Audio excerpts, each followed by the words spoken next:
dans notre série sur les noms du Seigneur Jésus, j'aimerais qu'on puisse regarder un titre du Seigneur Jésus ou un nom qui est attribué au Seigneur Jésus qui est extrêmement important pour nous. Un nom qu'on devrait prendre à cœur et qu'on devrait retenir, surtout dans notre relation avec le Seigneur Jésus et dans la manière qu'on s'approche de lui. Et ce matin, j'aimerais vous parler du Seigneur Jésus comme notre Dieu.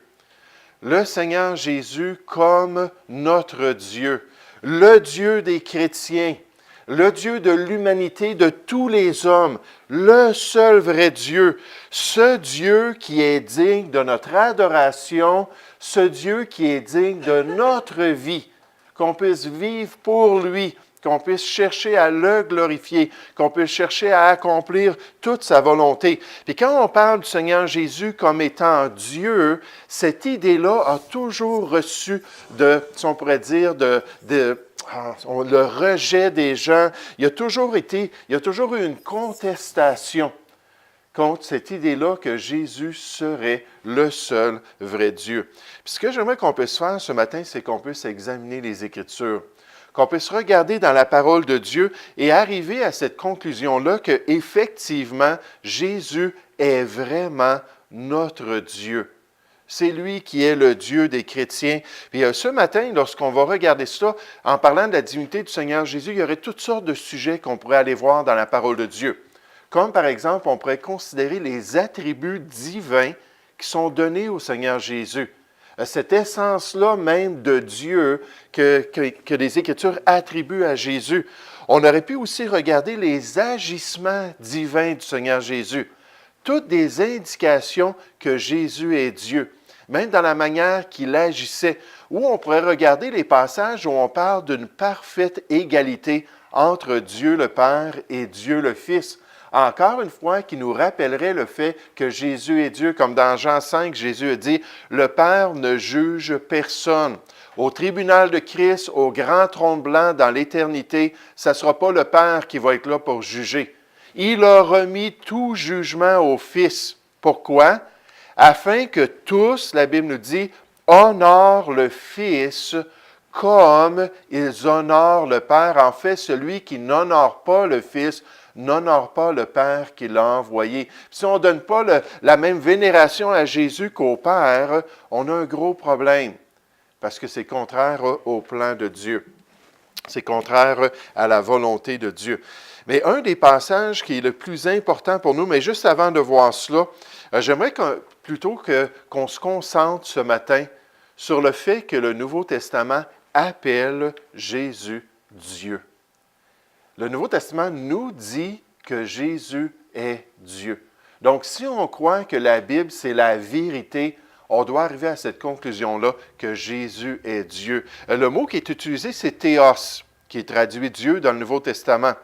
Dans le polythéisme grec, ça vient de la langue grecque, ce mot décrivait un Dieu ou une divinité, donc les fausses religions utilisaient ce mot-là pour parler d'un Dieu.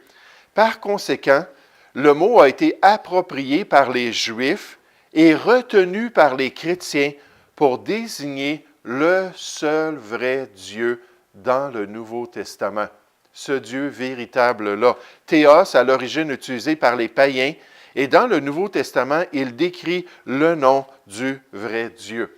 Puis un des passages les plus remarquables, un des passages les plus clairs, et certainement un des passages les plus contestés, c'est Jean chapitre 1 au verset 1, qui nous dit « Au commencement était la parole ». Si vous allez au verset 14 de Jean 1, on nous dit que la parole, c'est le Fils de Dieu. La parole, c'est Jésus. Donc, le passage nous dit « Au commencement était Jésus ». Et Jésus était avec Dieu au commencement, et Jésus était Dieu. C'est très clair ici dans ce passage qu'on attribue la divinité au Seigneur Jésus. Et pour le confirmer, on nous dit au verset 3, « Toutes choses ont été faites par elle ou par Jésus. » Toute la création vient de Jésus, et rien de ce qui a été fait n'a été fait sans elle. Est-ce qu'il y a quelqu'un qui connaît le premier verset de la Bible? Genèse 1:1. Non, pas tout à fait. Mais au commencement, Dieu créa les cieux et la terre. Puis ici, on nous dit que c'était Jésus. Donc, Jésus, il est Dieu. C'est confirmé dans Colossiens chapitre 1 au verset 16 que Jésus est le créateur de toutes choses, il est Dieu. C'est confirmé dans Hébreux chapitre 1 au verset 2 que toute la création a été faite par Jésus, donc il est Dieu. Mais ce passage-là est contesté. Pas à cause de notre lecture en français dans Jean 1.1, mais on nous dit que la vérité paraît seulement dans le grec original. Puis je veux juste vous lire ce qu'on nous dit dans le grec original. En arché, tu veux le lire? En arché, en halagos, kai halagos en prostanteon, kai theos en halagos. Puis là, on nous dit, quand on se tourne vers le grec, parce que le Nouveau Testament n'a pas été inspiré en français, mais quand on se tourne vers le grec, on s'aperçoit que le nom Dieu, qui est théos ici, n'a pas d'article défini. Un article défini, ce serait comme le O ici, ha. Donc, quand il n'y a pas un article défini, on parle d'un petit Dieu ou d'un demi-dieu ou un Dieu qui n'est pas le seul vrai Dieu, qui n'est pas digne d'être appelé le seul vrai Dieu. On nous dit, à cause de ça, c'est clair ici que la parole, halagos, était Dieu, donc n'était pas vraiment égal au Père. Puis on nous dit, si ça avait été écrit comme ceci, comme tous les autres articles, il y avait eu un article défini avant le mot Dieu, à ce moment-là, on pourrait dire qu'effectivement, Jésus est le seul vrai Dieu, mais il n'y en a pas dans la langue que le Saint-Esprit a inspirée. Donc, Jésus n'est pas égal à Dieu. Mais vous savez, le problème avec ça, c'est que ce n'est pas à cause de la doctrine chrétienne, ce n'est pas à cause de la théologie, ce n'est pas parce que Jésus est inférieur au seul vrai Dieu qu'il n'y a pas d'article défini. En fait, c'est une règle du grec. C'est tout simplement de la syntaxe. C'est quelque chose de secondaire, quelque chose qui n'est pas important pour nous dans une traduction, mais pour les gens qui recevaient ça en grec, ça les aidait à comprendre le message de ce passage-là. Pourquoi? Parce que le verbe « être » ici, c'est un verbe d'état à l'imparfait. « Ein ». Puis c'est pour ça qu'on dit « était ». Donc, la parole était Dieu. Mais ce verbe « être » est entouré de deux noms. Ces deux noms-là sont au nominatif ou au subjectif. Qu'est-ce que ça veut dire? Ici, on nous dit « théos », le nom Dieu, c'est un nom au nominatif singulier masculin, puis logos, c'est un nom au nominatif singulier masculin. Quand un verbe d'état a deux noms au nominatif comme ça, l'un ou l'autre peut être le sujet. Puis en fait, dans le grec, la structure des mots, ce n'est pas sujet, verbe, complément. Le sujet peut se trouver ailleurs, le verbe peut se trouver ailleurs, l'ordre des mots n'est pas important. La seule manière pour savoir est-ce que c'est la parole qui était Dieu ou est-ce que c'est Dieu qui était la parole, c'est de mettre l'article défini devant le sujet. C'est une règle tout simplement que les Grecs ont inventée. Donc ici, l'article défini est devant le mot « logos » pour nous aider à comprendre que c'est la parole qui était Dieu. Un spécialiste du grec nous dit le sujet est souligné clairement par l'article ha logos. Donc, ça spécifie c'est la parole et le prédicat l'est de même sans lui ou sans article. Donc, théos qui n'a pas le ha, l'article défini devant lui. Donc, qu'est-ce qu'on apprend de tout cela? C'est que les gens qui rejettent Jean 1.1, probablement le verset le plus clair concernant la divinité du Seigneur Jésus, cherchent des excuses pour se détourner de cette vérité-là. Cherchent des peccadilles dans l'original qui n'existent même pas. Oui? J'ai remarqué que théos, c'est écrit avec un θ majuscule. Est-ce qu'il y a une distinction dans le grec, par exemple, quand Paul dit « j'ai vu un autel à un dieu », est-ce que théos, à ce moment-là, va être écrit avec un T minuscule ou il n'y a pas de différence dans le grec? En fait, c'est pas vraiment... Oui, c'est un T majuscule, un θ majuscule, mais c'est mon programme qui l'a mis comme ça. Ça ne se trouve pas comme ça. Dans les manuscrits grecs, pour répondre à Shani, c'est soit tout en majuscule ou tout en minuscule. Il n'y a pas de distinction avec les lettres majuscules ou non. Donc, mais ici, le programme, je ne l'ai pas changé, je l'ai tout simplement mis en lettres majuscules. Mais dans la langue grecque, pour distinguer un verbe d'état comme le verbe être, lorsque deux mots qui sont au prédicat, au subjonctif plutôt, au subjectif, pour les distinguer, il faut mettre l'article défini devant. Par exemple, dans Jean 4 au verset 16, on nous dit « Dieu est amour ». Et celui qui demeure dans l'amour demeure en Dieu et Dieu demeure en lui. Est-ce que vous pensez que ce serait important pour nous de comprendre que c'est Dieu qui est amour et non pas que c'est l'amour qui est Dieu? Est-ce que pour vous, ça fait une différence?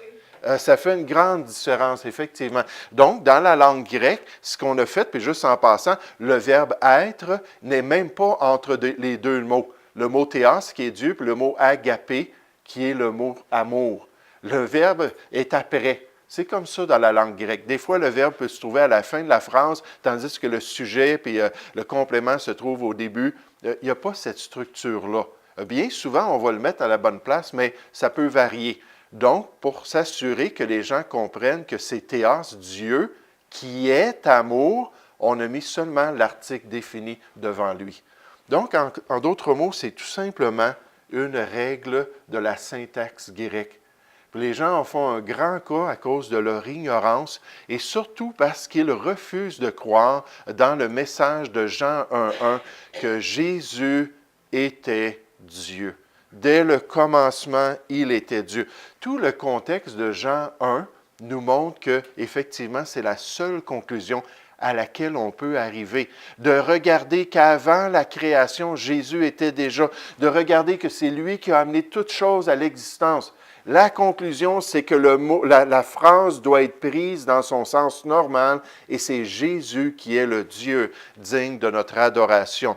Or, comme ce qui était avant la création doit être éternel et comme ce qui a donné l'existence à toute chose, n'aurait pu emprunter ou tirer son aide de quelque chose, c'est pourquoi Jésus, qui était avant toute chose et qui a tout fait, doit nécessairement être le Dieu éternel. Donc, le titre de Dieu est attribué au Seigneur Jésus-Christ. Il est digne de notre cœur. Il est digne de notre vénération. Il est digne qu'on puisse lui confier notre vie et vivre selon son plan. Mais ce n'est pas le seul passage qui nous dit ça. Je vous donne d'autres exemples. Dans Jean 20, au verset 28, c'est Thomas qui voit Jésus ressuscité puis qui met de côté son scepticisme. Puis après avoir considéré le Seigneur Jésus, il s'exclame en parlant à Jésus. Les témoins de Jéhovah aiment dire, il a parlé en Jésus en disant « Mon Seigneur », puis ensuite il a levé les yeux vers le ciel en disant « Mon Dieu ». Mais si vous regardez, c'est exactement comme ça dans l'original, ça dit « Thomas lui répondit », pas leur répondit, lui répondit à Jésus « Mon Seigneur et mon le Dieu ». Parce qu'il y a l'article défini dans le grec. Donc, c'est le seul vrai Dieu. Puis Jésus n'a pas dit « Wow, hey, là, adore Dieu seul, là, c'est un blasphème ce que tu viens de faire. » Il a reçu cette vénération-là, nécessairement. Il recevait l'adoration. Donc, on l'appelle ici Dieu. Un autre exemple de cela, on nous dit concernant les Juifs, « Car je voudrais moi-même être anathème. » Paul dit ça, « et séparé de Christ pour mes frères. Mes parents sont dans la chair, qui sont Israélites. » À qui appartiennent l'adoption et la gloire et les alliances et la loi et le culte et les promesses et les patriarches, et de qui est issu du peuple juif selon la chair, le Christ, où on parle de Jésus ici. Puis là, Paul, comme il fait souvent, il va faire une doxologie. Une doxologie, c'est tout simplement, il parle d'une vérité, puis tout à coup, il s'arrête, poussé par l'Esprit, puis il dit « Gloire à Dieu! C'est extraordinaire! Amen! » Puis voici ce qu'il dit concernant Jésus. Le Christ qui est au-dessus de toute chose, le Christ qui est Dieu béni éternellement. Amen. Et Jésus ici est déclaré Dieu et c'est l'article défini dans l'original. Encore une fois, il n'y a pas de règle ici qui faisait qu'on n'avait pas besoin de mettre l'article ou qu'on ne devrait pas mettre l'article, mais bien au contraire. Donc Jésus est appelé Dieu. Dans 1 Timothée 3,16, on nous dit « Et sans contredit, Le mystère de la piété est grand.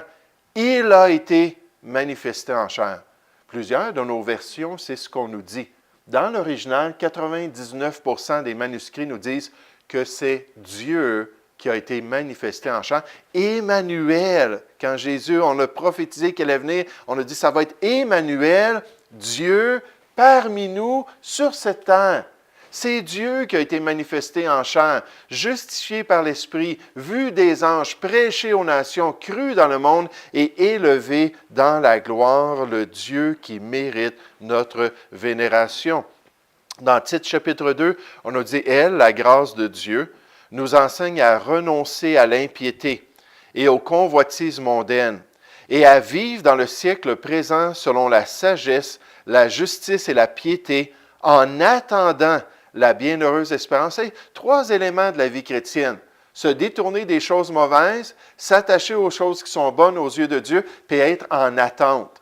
Hein? Garder nos yeux levés vers la gloire, puis attendre le retour de notre Sauveur. On nous dit en attendant la bienheureuse espérance et la manifestation de la gloire du grand Dieu et de notre Sauveur Jésus-Christ.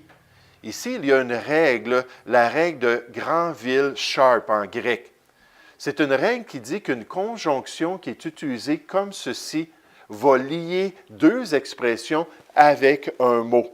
Les 2 expressions, ce sont premièrement le grand Dieu, que la conjonction va lier avec Sauveur pour décrire Jésus-Christ.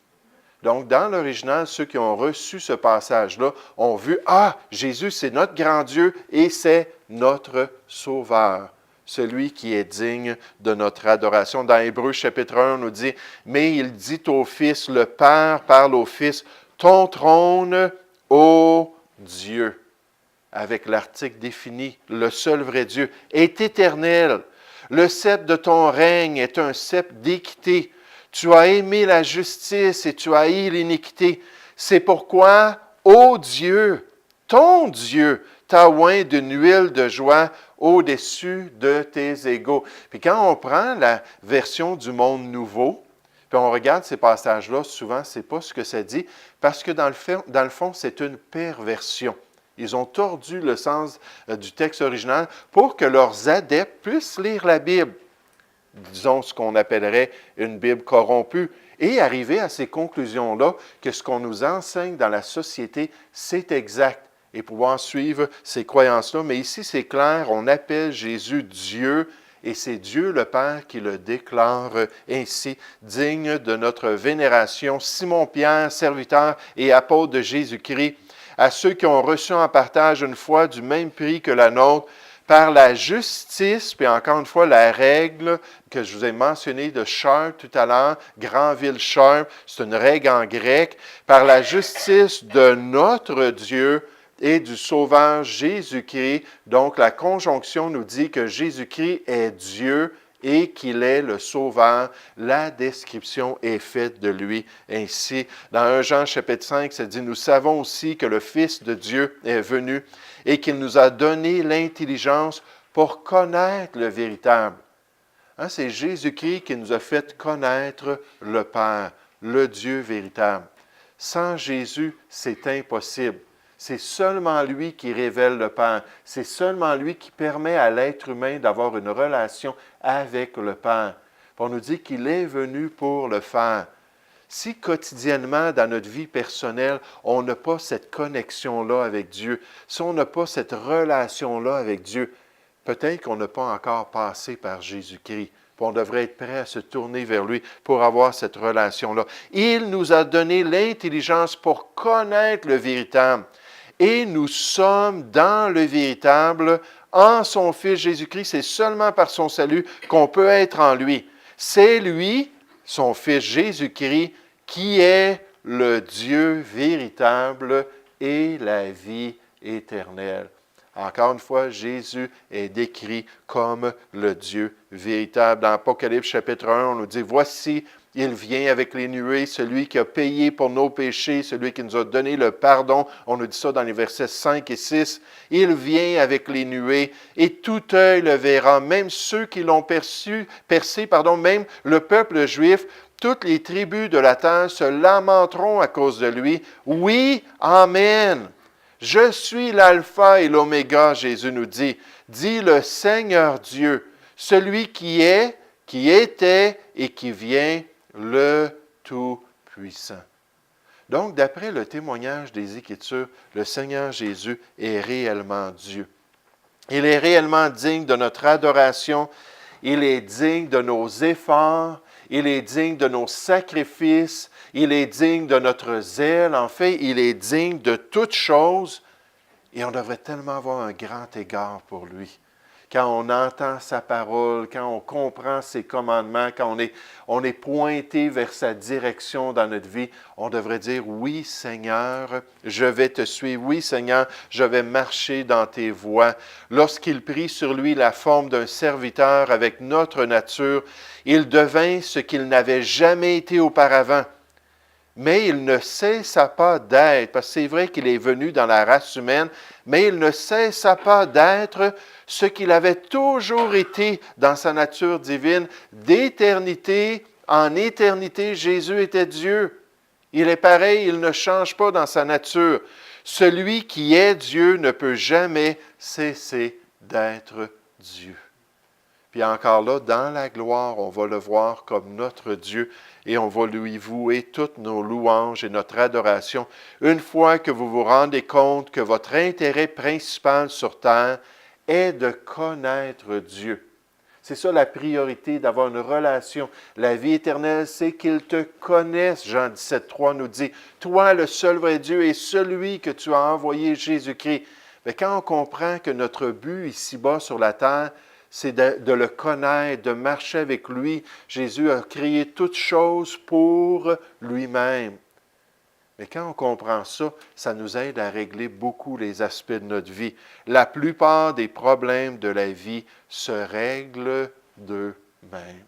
Je me souviens, lorsqu'on se fréquentait, moi et Shirley, on nous avait dit, c'est important de discuter de tout ce qui peut venir à votre esprit concernant votre vie de couple, concernant votre avenir.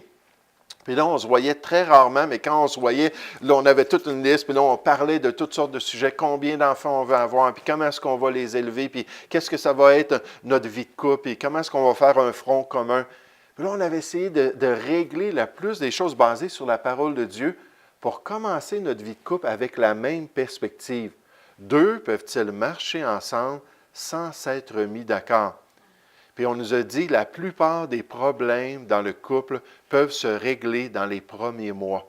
Si on est prêt à être sincère, puis on est prêt à aligner notre marche d'après les instructions et les principes de la parole de Dieu. Mais vous savez, la vie chrétienne, c'est la même chose. Si en tant que chrétien, on est prêt à considérer Dieu notre maître, si en tant que chrétien, on est prêt à considérer que notre objectif ici-bas, c'est de vivre pour lui, c'est de le suivre et d'accomplir sa volonté, tellement de problèmes vont disparaître de notre vie. Quand la tentation va venir, quand les décisions vont se présenter, on va toujours dire, Seigneur, que veux-tu que je fasse? Puis là, on n'aura pas besoin de l'aide du pasteur ou de l'aide d'un chrétien ou de l'aide de notre épouse ou de l'aide de notre époux ou de quelqu'un d'autre pour nous redresser dans les voies de Dieu. On va déjà avoir décidé d'être un disciple du Seigneur Jésus-Christ, puis de vivre pour lui. Quel privilège de l'avoir comme notre Dieu. Quel privilège de réaliser qu'il est là dans notre vie et qu'il veut nous guider dans ses voies. Donc ce matin, on va s'arrêter avec ça. Dieu voulant, dans 2 dimanches, on va revenir encore pour regarder d'autres noms. On a fait un bon bout dans notre série. Ça fait 21 études là, qu'on a jusqu'à présent des noms du Seigneur Jésus. Je pense qu'il en reste peut-être une dizaine, une quinzaine. Mais alors qu'on considère ça, ça nous rappelle qu'il faut marcher avec Dieu. Et en fait, tout à l'heure, on va célébrer le repas de qui? De Dieu. Parce que c'est lui-même qui est mort sur la croix pour nos péchés. Merci de votre attention. On va prendre une petite pause.